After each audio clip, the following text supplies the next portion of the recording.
Hey guys, welcome back to the channel. This video is going to be a little different from the format that I normally do them in. Normally I do them just on one project at a time, whereas this one, we're going to have a threesome. Sounds good, huh? So let's get right to it.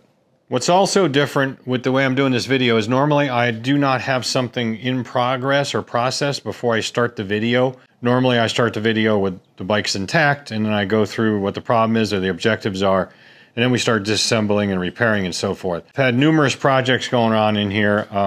The ZRX-12 just left, so counting that one, I had 4 different bikes in here that I'm working on and picking away at. The 2 main ones in this video we're going to be talking about are this one right here, and another one that I'll show you momentarily.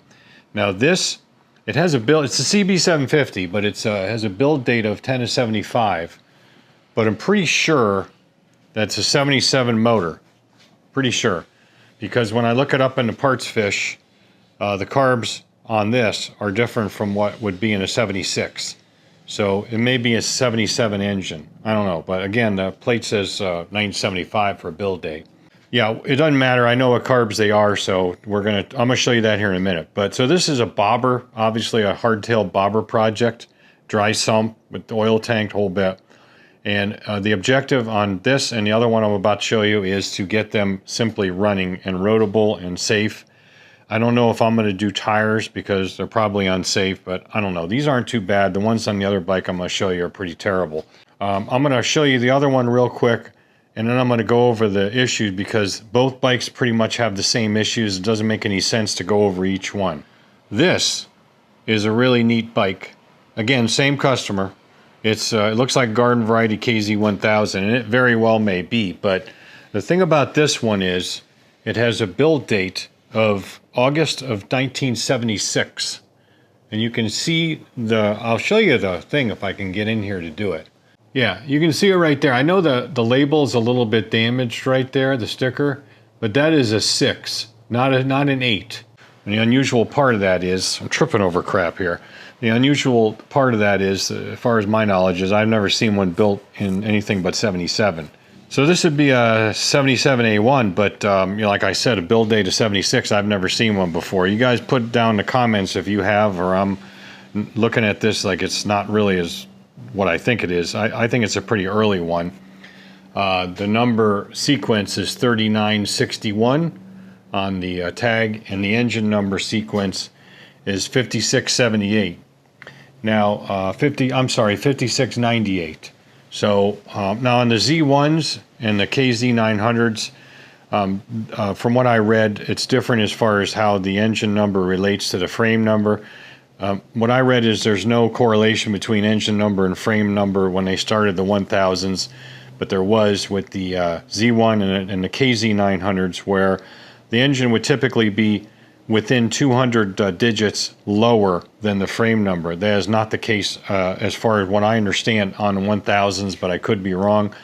And I don't really think it matters because this is not a restoration. This is, again, a repair. So both bikes have basically the same problem. Both bikes have carbs that have had gas in them for 10 years. They have the molasses dripping out of them in different spots, and they don't run. Now, I haven't tried to run either one of them. It doesn't make any sense to do it because they're so bad. Brakes are all froze up. You know how much I love these because it looks exactly the same as the Z1R master cylinder. It's very close to it. Doesn't have the cap underneath here. We're gonna have the dust boot. We're gonna have to get one of those, and so forth. The battery actually is good in this one. I tested the battery. I did bump it around really quick, but I just went to make sure it wasn't seized up. But I could do that from the starter as well. But normally I don't touch them until I pop the plugs out and shoot some fogging oil down in there, which I've already done on the CB. So I think we're going to just identify these by the 2 letters.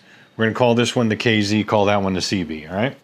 So again, both the KZ and the CB have the same problem. Brakes are locked up. I had to haul this one up on the lift with my winch, my electric winch hooked up to that spot there, and pull it up because they're so locked up. So we're going to be doing brakes. We're going to be getting them running. I don't think I'm going to be getting into the top end on this one, like do valve clearances and stuff, unless we have a compression problem. Because again, this could get into some money, and we're just talking about getting them roadable and rideable.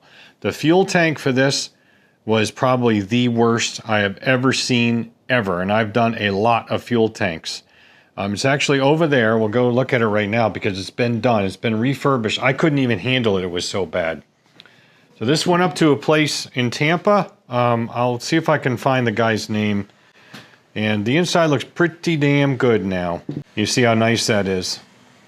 This has been completely cleaned out, and he uses his description on the website. I did look it up. He said he uses a clear, high quality gas tank sealer. I'm guessing that is the Caswell system that he used on it because it looks like that phenol Novolac material. I've used it a number of times myself on my own bikes. In fact, the sidecar rig, the Magna, I have it in the main tank and in the reserve tank. Same product. So the whole point here is, if we don't have a good engine, then why bother with the rest of it? So we're going to focus on that first. So we're going to start with the CB, and we're going to get working on the carbs. And we may flip back and forth in this video, which is probably going to come out quite a while from now because probably not going to put it out in stages. I probably will put it on stages ultimately, but I don't want to just put out 10 or 15 minutes of it and then say, here's what we got. We'll get into it a little bit to where it seems about the right length on both of these. And then we'll put it up on the channel, and then we'll do another part and so forth. So that's my plan, at least at this point.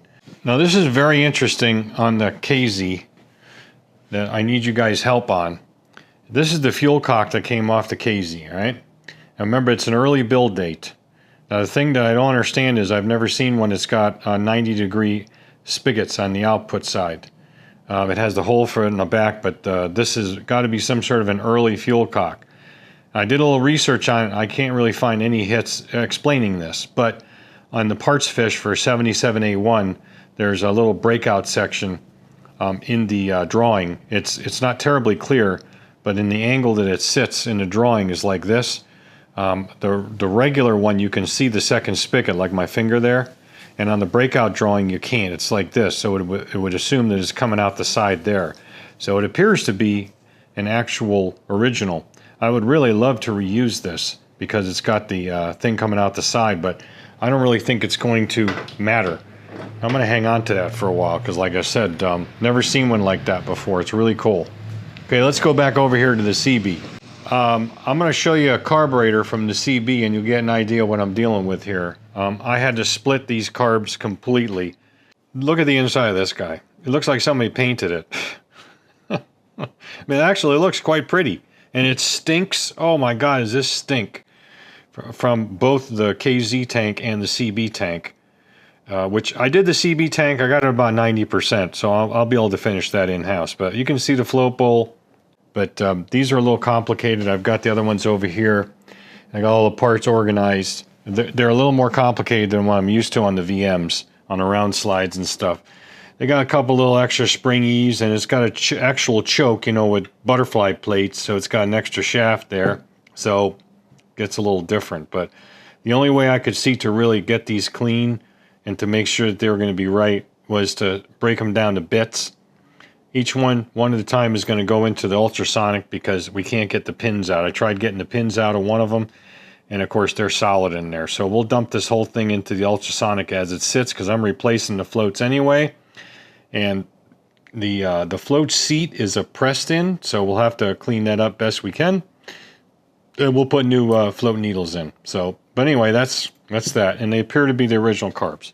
I'm going to get you set up. What we're going to do first is I'm going to show you some more stuff about these carbs here, which is really just kind of prepping them for cleaning because I think some carb cleaner might help break that up.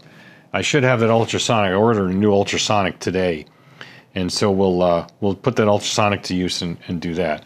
But I want to try to get at least some of this stuff cleaned up, and let's see how good it works. I tried brake clean on this. It doesn't touch it. It just laughs. The carbs laugh at that. They're like, maybe we'll get lucky. Yeah, this definitely takes some of it out. I mean, this is pretty nasty crap. So what I'm gonna do here is just go through here and knock off some of this stuff. And like I said, these are going to go into the ultrasonic. There's no way to really know for sure that I've gotten everything clean until I throw it in an ultrasonic and give it a bath, some simple green, and then take them out and hopefully be able to get the floats out. I don't think this is going to get them out, the float pins rather. I mean, these are the worst ones I've ever seen as far as carburetors go. Just absolutely terrible. There was no way you're going to do this with them all racked and then be sure that the fuel joints were gonna hold, which probably wouldn't. That's why I decided to just take it down to bits. Just makes the most sense. So even this is not getting all out, but we'll be able to get some of it out, and then hopefully the ultrasonic's going to take the rest out. I did my normal tag routine. You know, this is number 4. I put my stamped tags on here, and I looked at the sides of the carbs, and the suckers are numbered. That's number 4. So who knew? I've never done a set like this before. I've never done CB750 carbs. I have done them, but never taken them down to bits. Yeah, you beat on these things, you're going to snap the standoffs off. So this is one of these things where patience is a virtue, and we're going to have to be virtuous and just wait until she goes through the ultrasonic. 1 or 2 cycles, maybe 3, who knows. Yeah, so, all right, let's do this. Since I don't have any way to do anything more with these carbs right now, because I got to wait in the ultrasonic, let us go over to the KZ and we'll take a look at those carbs. Let's pull them off. We only have 1 carb to sell. We'll move this out of the way. We'll put the Makinis up here and we'll take a look at them. And I have a rack for them, you know, the VM, so that'll be a lot easier to work with than these. Before we do that, to see if there's any fuel in these things even. The CB over there actually had, it had molasses in there. Basically stunk like asparagus burps in the middle of a nursing home cafeteria. Now these could very well be as dry as a popcorn fart, so that's fine with me because I don't want to be dealing with it. Like I said, the CB had crap in it. It's like Blue Jay diarrhea or something coming out of it. It was just terrible. And that would be kind of mean to the Blue Jay. When I take these out, I usually squirt a little silicone in here. When you start moving them back and forth, it'll wick in there and help them come out. Not necessarily like John Wick, but it'll different kind of wick, which is timely to mention John Wick because I have my Arch Motorcycle shirt on today. And if you don't know that relationship between Arch Motorcycles and John Wick, shame on you.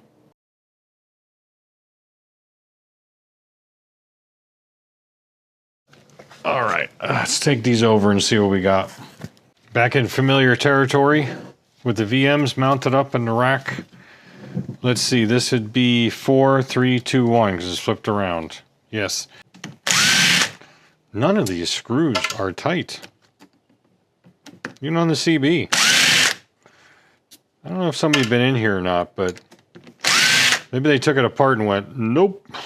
I don't know. Well, actually, that's not too bad.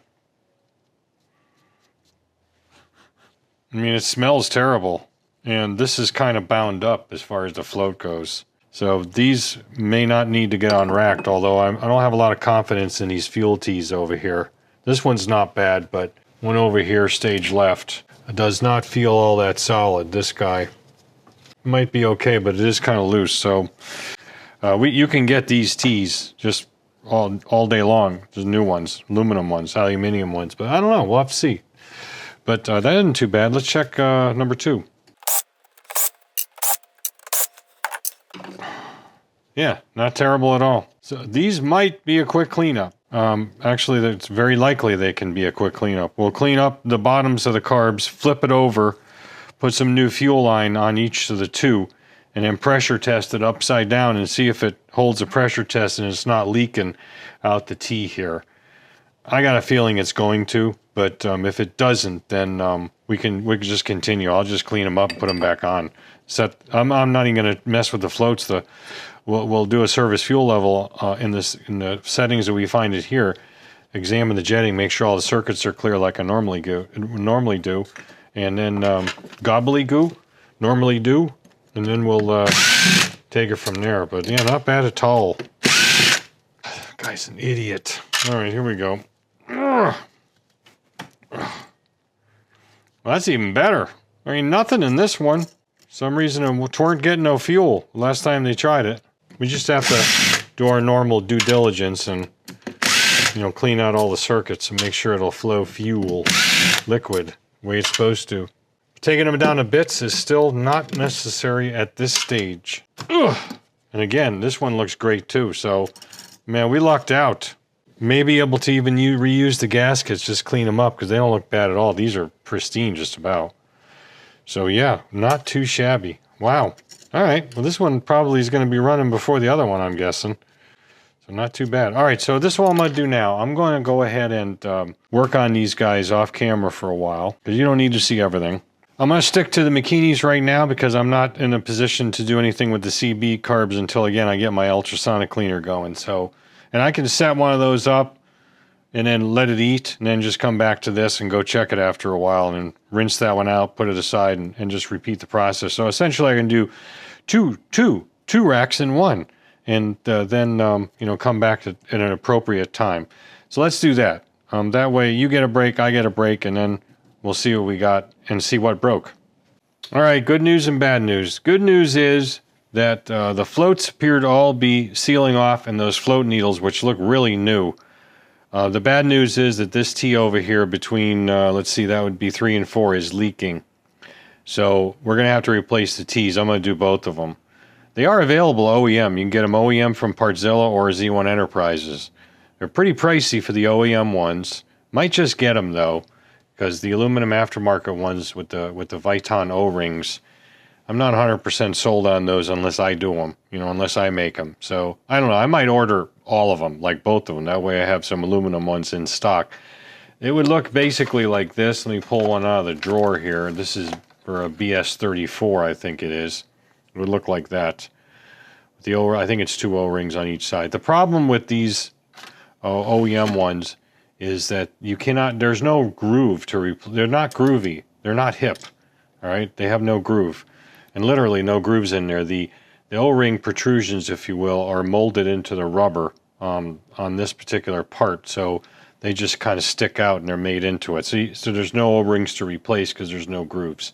So you have to replace the whole T on these. I don't know. I'll have to decide what I'm going to do. Might just get both, see what happens.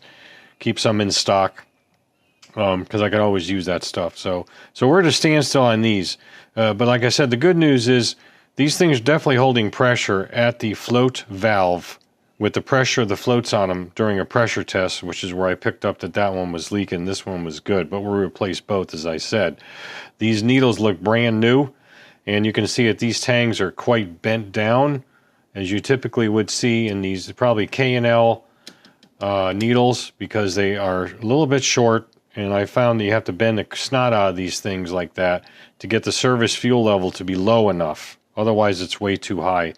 So I'm thinking that somebody went through these and knew what they were doing, essentially knew what they were looking for, because they have those tangs bent like that. We'll find out when we get this fixed. Just pull the end carbs off this rack. It's not really a big deal. It's not very difficult at all. And then we'll put new T's in. So until then, you won't see these. We'll probably do some more clips on the Honda, on the CB. And so the KZ is going to go to sleep. It's going to have the Z's right now, okay, until we get that done. So let's go and do something else. All right, so like with any good threesome, we want a timeshare between all participants, you know, equal time. So we're going to be going over on the CB carbs now. I'm all set up for reassembly as far as re-racking. And I'm not going to show that because I'll be honest with you, I'm going to be hunting and pecking through this because I took a lot of photos, but I've never done a rack like this. They're quite fiddly with different springs and so forth. So it would be counterproductive for me to try to film this, you know, step by step, because I don't really know the step by step. But, you know, the thing is, everything got to be clean, and I've done that. And I'm going to show you a really quick B-roll on the inside of, I think, number 2, and show you what I was dealing with.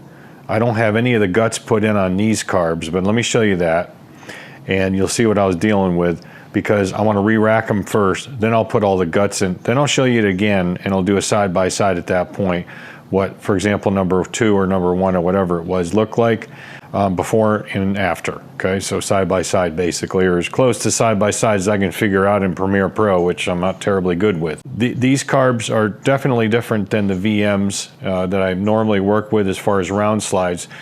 Speaking of which, here are the fuel joints. There are no T's on this one. There's a main inlet right here on number 2. and then it joints off to the other 3 carbs. So you only have 3 joints, and one is longer than the other. I'm not even sure which one this goes with. I guess it goes between 2 and 3. Yeah, there it goes. So what I'm using for O-rings is not the ones that came in the carb kits. I do have a full set of carb kits for this, which are from 4into1.com. It's their ultimate carb kit setup kit, I guess. Has 4 carb kits. These do come with O-rings, which appear to be the ones that you would typically use on fuel joints. I don't really like them. I tried them. I don't really like the fit. So what I'm going to end up using here, I got one installed right now. Focus! Is VM2829 fuel O-rings, fuel joint O-rings rather. I'll give you the part number for that if you're interested. There would be this part number here under the VM, let's see, O-ring, carburetor fuel joint VM29, VM33 rather. Okay, so it's SU002-617. This is from Z1 Enterprises, all right? So that's what I'm using for the fuel joint O-rings because they just fit better. So the only new parts that's going in right now as we re-rack is going to be these O-rings on the fuel joints. I'm not going to put any other new soft parts in because it's just not time. It makes no sense to do it. The only reason why I have the float bowls on is to protect the standoffs and the innards of the carbs. I flip these around and so forth, and, you know, butterfingers. So I'm going to go ahead and get started on that. I have all the slides done and the needles. These are the needles that came out of it because I didn't like the ones that came in the kit. Again, these appear to be like Dynajet. They're adjustable. I did change the E-clip setting on them and pulled the needles up a little bit just as a gut feeling thing, good practice, you know, from what I've done in the past. But I've taken them all apart, and I did that and cleaned out the inside here, which is full of crud.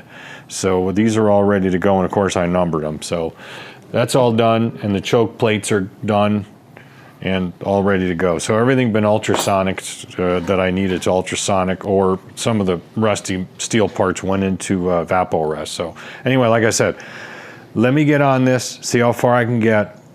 If I decide that it's important to pick the camera shot up in midstream, if you will, I'll do that, but probably not. Probably just see it at the end. So a few seconds for you, hopefully it'll be done. That part sucks right there. This little fiddly, kind of like a clock spring inside there that connects the choke linkages together from the left side to the right side. Is essentially a spring that holds it against the other one, and it can only go so far. So in other words, you can pull it up and it'll go a little bit more. You see how it springs, gives it some sort of dampening in there. Actually, the bigger spring on the inside does that. But this is a real pain in the ass to get together. So I've only got number 2 and number 3, and the throttle shaft through, and the cam for the linkage, you know, for the cable itself, the cam linkage, whatever you call this damn thing that the cables go into. But holy cow, I mean, this is a little fiddly sucker. But I think I'm planning it out where we can actually get stuff in and not have to take it apart 3 times, because I've already kind of gotten to that point. But the rest of it can go on from the sides, and then we'll put it on the plate. But this is how I do it. I have some pictures up on the big screen. I saved all the photos over to a thumb drive, brought them out to the computer, and then just put them up on the big screen so I can kind of flip through them and then take a look and see you know, what I'm looking at, because I never did these before, as I said before earlier, and so I'm kind of fumbling through this. But once I get this one down, now I'll have really good, you know, done, I'll have a really good idea how these things go together. So yeah, anyway, about 40% through, I'd say, at this point. This was not fun, and I'm not done yet. I haven't gotten anything secured on the main shaft that, you said shaft, that actuates the slides. But I figure we got to do it onto the main, we have to fix it to the main backing plate first, at least, before we do anything else, because otherwise this thing's going to go everywhere when we try to wind this spring up and so forth. So I guess we're about 70% there now, as far as at least getting them all racked up. Then we got to deal with the insides. But what I'm going to do first is, once I get them all racked up here, we're going to flip these things over, put the new float needles, and I have brand new floats in here. We're gonna get all that, it's not much of course, we're gonna get the floats in, and then we're gonna pressure test this rack upside down and see if these joints are okay, because if they're not, this thing gotta come back apart. I'm not gonna go any further until we verify that I don't have to do that. That pressure test's okay, then we'll move on for the rest of it. But at that point, I think we'll come back when I'm gonna go ahead and pressure test this. So a couple seconds for you, probably 45 minutes for me. Well, it's time to find out where we screwed up, because certainly we screwed up somewhere. A lot of work on these and a lot of disassembly. As you can see, the floats are all in, new float needles, and the seats are pressed in, but I cleaned them out as I've described in other videos with the Brasso, polished them up real good.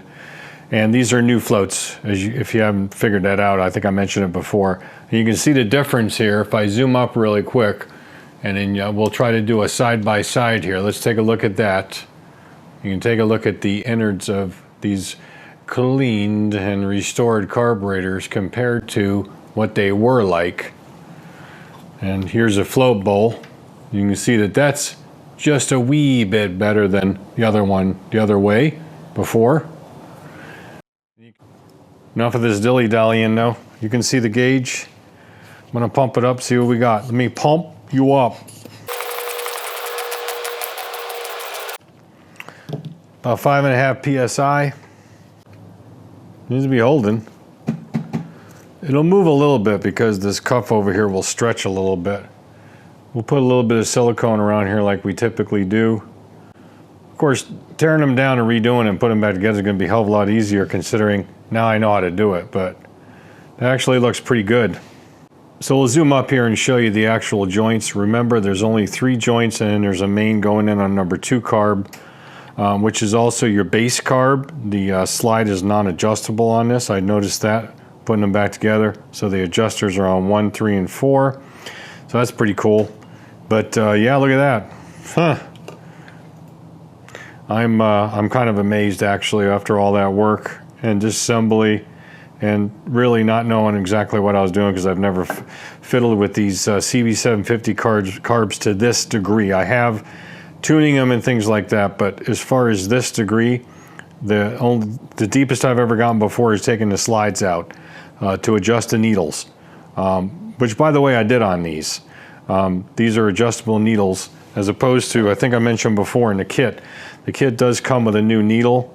See it right there. I didn't use them because it's the old, the original OE style with only one E-clip spot, and I bumped these E-clips down a little bit to raise the needle up a little bit. So usually I like to put them right in the middle of the E-clip range. If there's 4 or 5 of them, I put them right in the middle, whatever that might be. If it's 4, usually there's 5, and you put it in the third one, which is basically the middle.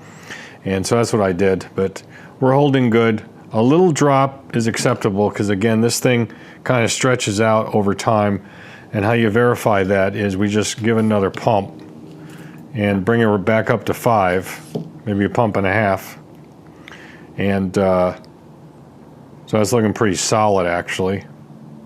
Anyway, I'm gonna go pee and we'll come back and we'll see, make sure that this thing is still holding pressure, and then we can finish these up. Looks good to me. Alrighty folks, so here we are. I got the carbs all back together, and let me tell you something. These are a complicated set of carbs with this choke linkage connects, because it connects one side to the other with a spring. You can see it works fine, and this is where the cable restraint is up here for the choke.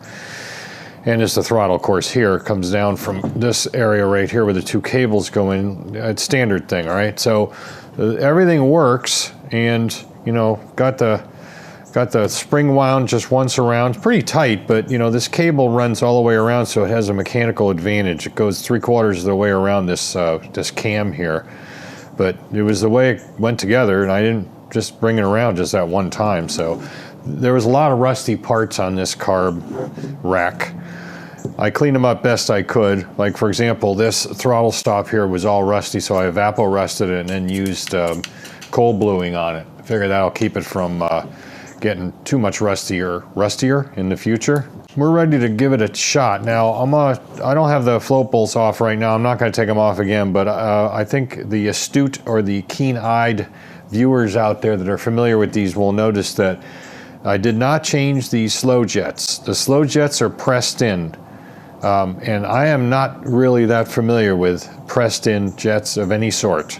I'll tell you right up front that I'm not. I looked at this and did some research and found that most people consider them permanent, and as long as they're flowing, they should be okay. Now, they're bleed jets, so they have that atomization of little holes in the end of them that you see typically on jets, but you know, the risks outweigh the benefits and try to take those out right now. I do have a set that came in the kit. I don't know if these have been modified though for the potting, for performance. They may have been reamed out.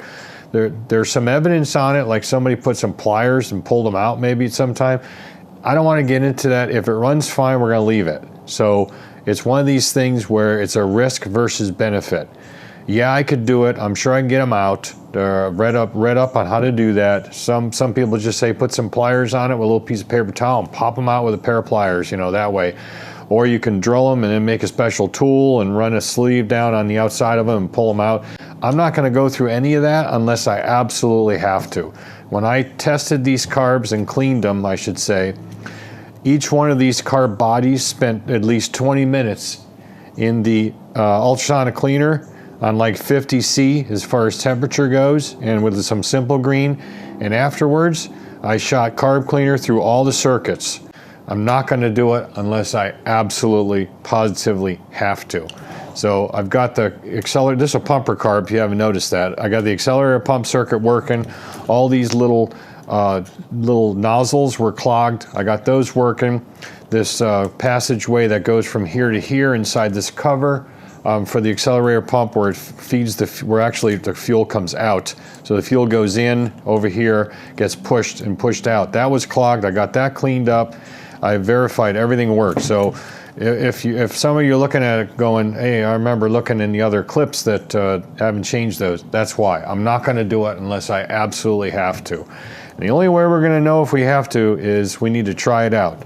So since it's all back together, let's go ahead and slam them back on the bike, and we'll do just that.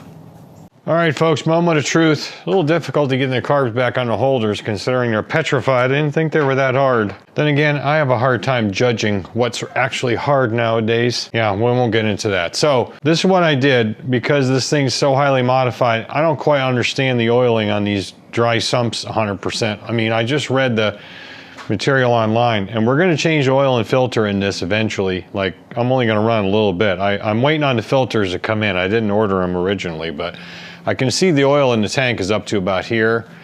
And so what I wanted to make sure was there was oil pressure. So I rigged up this light that hooks up to the wire that is for the oil pressure sensor, because they just have it cut off and doing nothing. So here's the sensor. I cranked it over for a little while before without the spark plugs in, and you can see the sensor down there is lit. So I'm not going to turn any fuel on. We'll just turn this on and crank it and see if we can duplicate that for you. Yeah, so we got oil pressure, there's no question about it. So I'm going to unhook that because we got oil pressure. I don't know, maybe I'll leave it on, I'm not sure yet, but you know, if it fires, we want to make sure it still maintains, but I need to set it up a little better because it grounds itself and then you get a false reading here. So let me get a wire tie or something and kind of tie it there. Put some fuel to it and see what we did wrong. There has to be something. No time like the present. You know, if something happens, I'm just going to reach up in here and I'm going to snatch these ignition wires off, but the ignition switch seems to be okay. I mean, this thing is so butchered up, I don't know what the hell. Contact!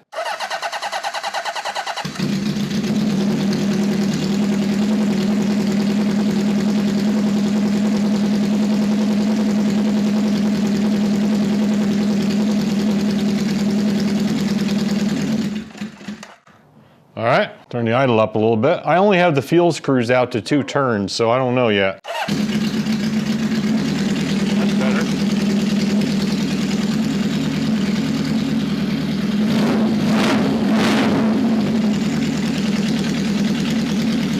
Hey, not bad, huh?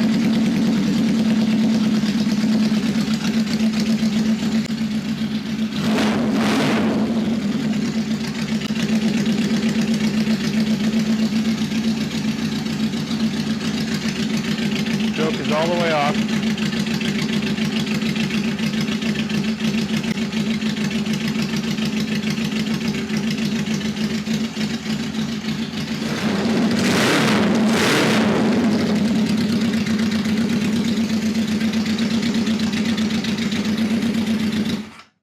Well, she's running rich. There ain't no question about it. I mean, she's running rich big time. So, oh man, she smells like fuel, that's for sure. She's running rich. I don't know if that's float level or, I mean, it could be the float level is just too high on it. So, what you can do is hook a hose up to it and at least get 1 in 4 and get a service fuel level on it. And I kind of get an idea where that's supposed to be. So, all right, we're gonna try it again. I got the float levels set to 18 mil. Just when they're touching the float needle. I don't know. If it doesn't work now, I'm not really sure what we're going to do. If I put it any more, the angle of those float tangs are going to be pretty steep relative to the float needle. But this thing's behaving real weirdly when it comes to trying to check an actual fuel level. I don't know, I'll go into it later, but I don't have the choke hooked up right now. I'm just gonna, because it already ran, I think we should be able to start it like this. I don't know, there's something really strange going on with this setup. So we'll see what happens.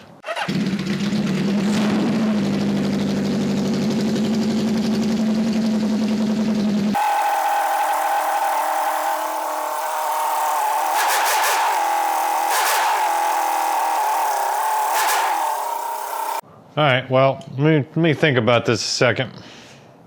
I used my big tool. I went in here and turned the fuel screws down to 1 turn. Seems to be better. I'm not going to run it very much longer, like just for a few moments, because I want to shut it off and leave it until I can drain and change the oil. Not better.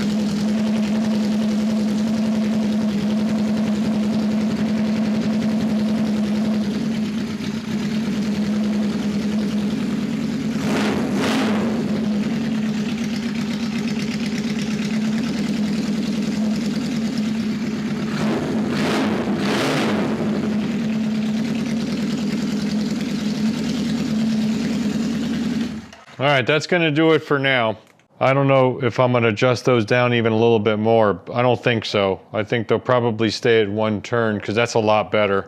We'll have to see what happens when we can get it warmed up to full temperature, because that's gonna make a big difference on it later, because she's gonna run a hell of a lot better once she gets up to temp. Run more efficiently, burn off you know, even a little bit of a rich mixture. I think it'll be pretty good, actually. I got a good feeling about it now. So, all right, so we're just gonna go ahead and wait until I get some filters. I have some oil. I just need to get the filters. I ordered them, as I said. So once we get the filters in, we'll change the filter, drain the tank, drain the sump, fill it back up, crank it over without the ignition on for a while, and get it oil pressure pumped back up, and then we'll try it again. I don't know if I'll film all that. I might just wait until I get it dialed in to where I think it's going to be deliverable. And then, of course, we got to deal with brakes up here in the front at least. But now we're going to go ahead and turn our attention back over to this guy, to the 1000. Unfortunately, it's going to have to wait for part 2, folks. This video is getting pretty long. I'm in editing right now, and I'm like, no way, we're not going to be able to stick it all in, because there's some stuff on the Makinis and the stuff on the KZ here that I really want to include for you. We're gonna have to do it in a second part. So that's what you're just gonna have to wait for until next week. But I will give you a little teaser right now. All right, let's try her again.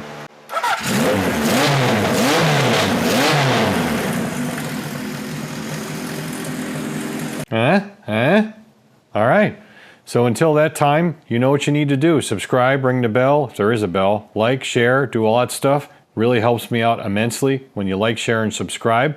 You notify when I put this part up, and we've got another project in the house as well. Don't look if you see anything over there. Don't look, but we'll get to that here pretty soon. So hopefully you're going to stick around so you can see all this coming up, and part 2 on both of these bikes actually. Till then, thanks for watching. As always, don't just repair, restore. We'll see you on that next video.